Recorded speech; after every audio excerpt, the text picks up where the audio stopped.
Today I'm going to be building this fireplace mantle surround. It's a simple but elegant design. We have nice shadow lines with some cove molding in the recess panel. Today I'm going to show you how I did it, so stick around if you're interested. But if you're new here, then consider subscribing if you're into carpentry, woodworking, and tool reviews, because that's what it's all about. Alright, so let's get started. But before we do, we have to tear out the old one. I'll show you how I did that. But number one, you want to know what you're working up against, so I'm going to check if the existing mantle is level and plumb. Alright, so it's perfectly level, so I'm good there. Check plumb. And plumb is really good also, so they did a good job installing this. Take a good sharp, either we used to call them carpet knives or a box cutter. Take that and you're going to score all of the caulking down the sides of all the molding. Then you're going to get yourself a nice thin trim bar or pry bar, and you're going to hammer it in and start to pull it off little by little.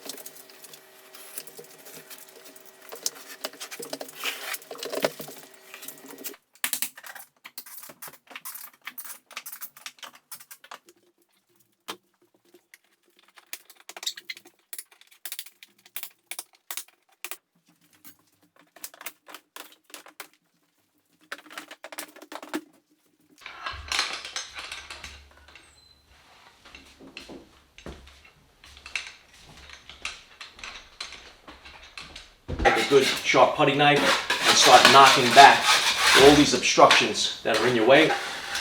And you can start getting rid of all that extra caulking. Okay, so now what I've done is take the trim boards that I need and I've cut them down to size upstairs on the miter saw just to save me some time. I'm only going to be down here in the shop doing some of the ripping. Everything else I can do right upstairs on the site, right at the mantle.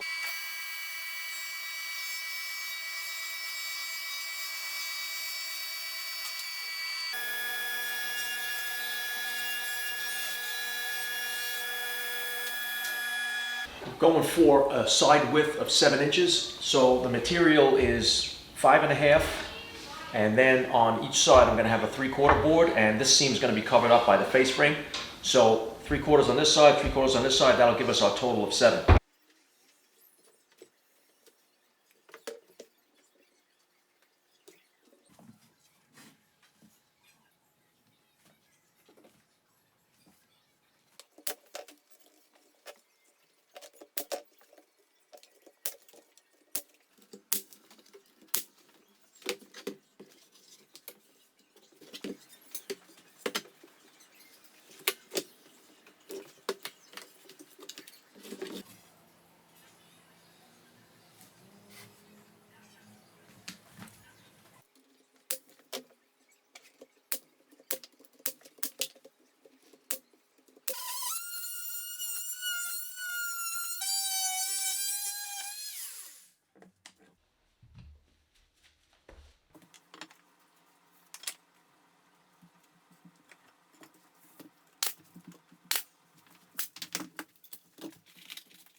Now you probably can't see it on camera because the lights are really bright here, but for me to make the face frames all have the same reveal of 1.25 inch wide all around, then I also need that spacing from the top and the bottom to be consistent. And the problem with that is if I just make it at the top here, then the crown molding will cover some of it up. So what I've done was to mock it up, put a scrap on the top, put the crown molding where it's going to sit, and then strike a line across, and then measure down from that line 1.25 inches, giving me a total for this piece to be 5.25. And what that's going to do is, because the crown molding comes down 4 inches, that 1.25 is going to give me a perfect 1.25 inch rail going across.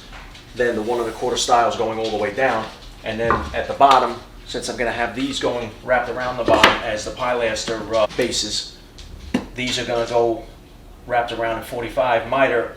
I need to have the same reveal here, but instead of just doing 1 1/4 above where it's going to sit, I'm going to have a cove molding coming around this bottom piece, so I need to raise that another 3/4 of an inch to make up for that. So it's not going to be 1 1/4 anymore. It's going to be 2 full inches above, so that the cove will create that 3/4 of an inch gap.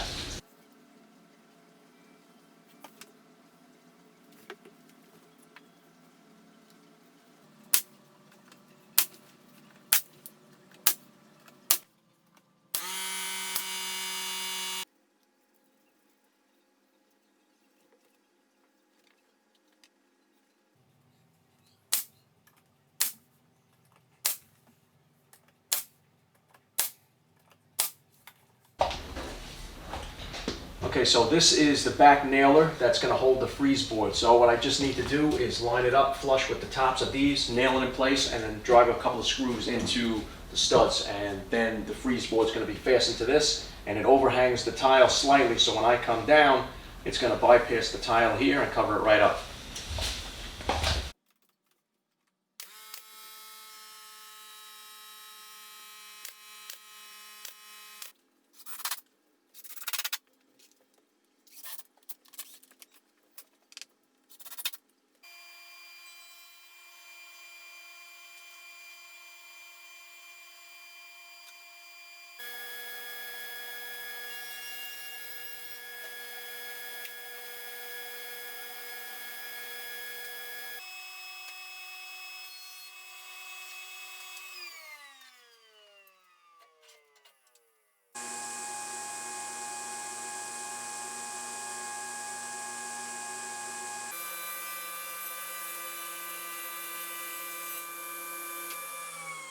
I cut the freeze board to fit, and at the top I made some pocket holes. Now normally you would put the pocket holes behind to hide them, but there's no way for me to get in there and screw it in. So this is going to be hidden by the crown molding. So I'm just going to put a little glue on the ends, put it in there, we'll tack it on, and then we'll apply the screws. That's just going to keep it from spreading apart over time. The glue will hold it, the pocket screws will hold it in place while the glue sets.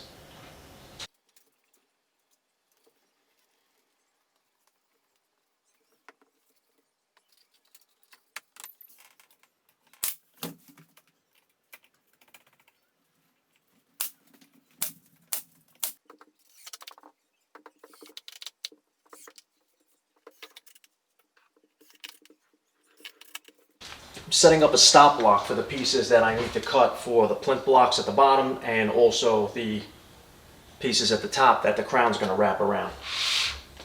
If you don't set up a stop block and you try to just eyeball it, you're going to get inconsistent pieces, nothing's going to line up.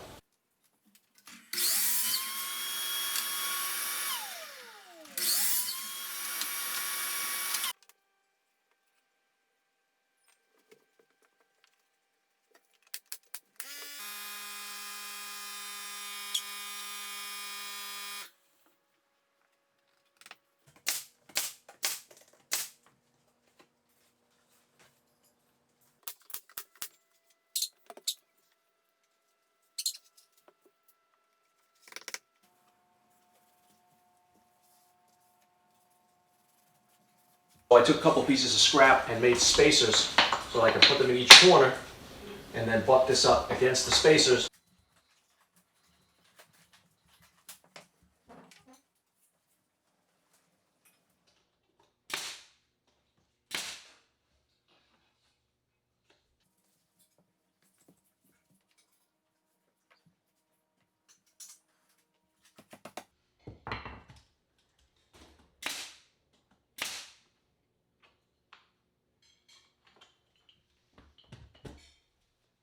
Alright, so to cut the base that's going to wrap around all the sides, I'm going to use one piece, and I'm going to make my marks, and then I'm going to transfer it to the top, and then I'm just going to make an angle mark of which way I need to cut the 45. This is going to be an outside corner, so it's going to go out that way. So now I know I'm going to cut that piece there, so now I'm just going to move it over a little bit here, and I'm going to make a mark back here. Make another mark in the back here. Transfer those to the top.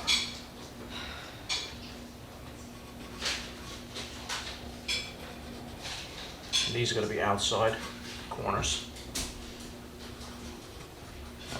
Place piece against the wall. Walk. Transfer it to the top.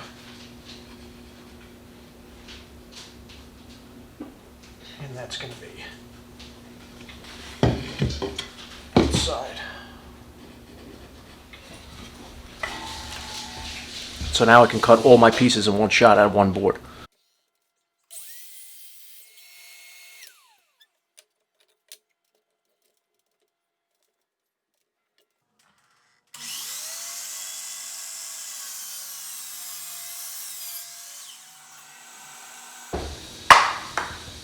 Okay, now what I like to do is put all the corners together with some CA glue and then slide them in one piece and then tack nail everything in.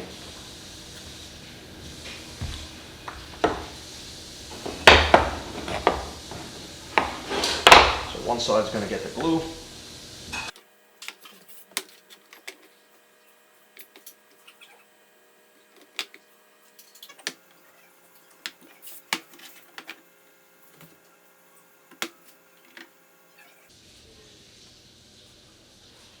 Okay, there you go. There's your baseboard corner. Let's go nail it up.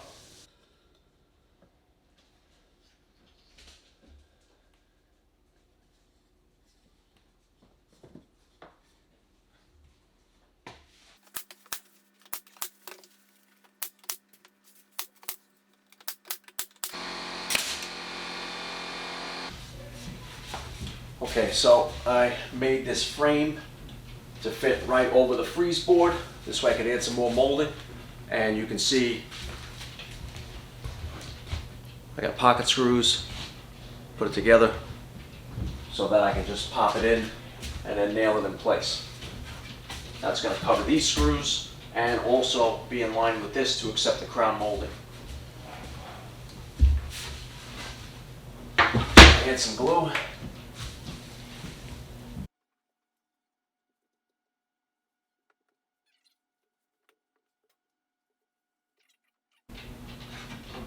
Just where I want it.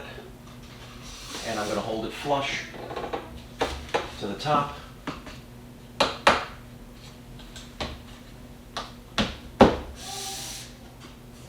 Once I have it flush, I'll tack it in place.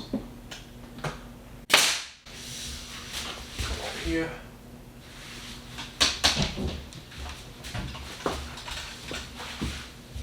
Let's tap it down.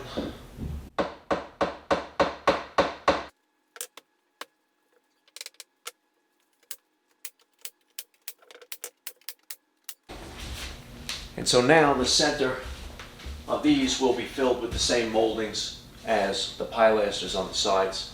And then the crown will wrap around the whole unit and give it some depth all the way across. And we'll have a nice even reveal with everything. So now I'm going to get started on the cove molding, and we're also going to wrap the cove around the bottom on these plinth block part of the pilasters as well. So it's coming along, just need to trim it out and then make a top for it, and then we'll install the crown last.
All right, everybody, so that's it for this week's project. I think it turned out great. I hope you guys enjoyed the build as much as I like building it. This is a pretty simple, straightforward DIY project anybody can do. You just got to really set your measurements where you need them to be. Make sure you remember about the codes. Now, I still have a little bit of caulking and some filling to do, but not too much. And then it's got to be painted. Now, I'm not going to caulk inside here because I want these shadow lines, because there's a nice reveal here. It's just about 1/8 of an inch reveal, and that creates those nice shadow lines, give it a lot of depth. So I'm going to be leaving that alone, and the spray will take care of the rest of that. But before I go ahead and spray all that, the reason I didn't do that on camera is because I'm not finished with this wall yet.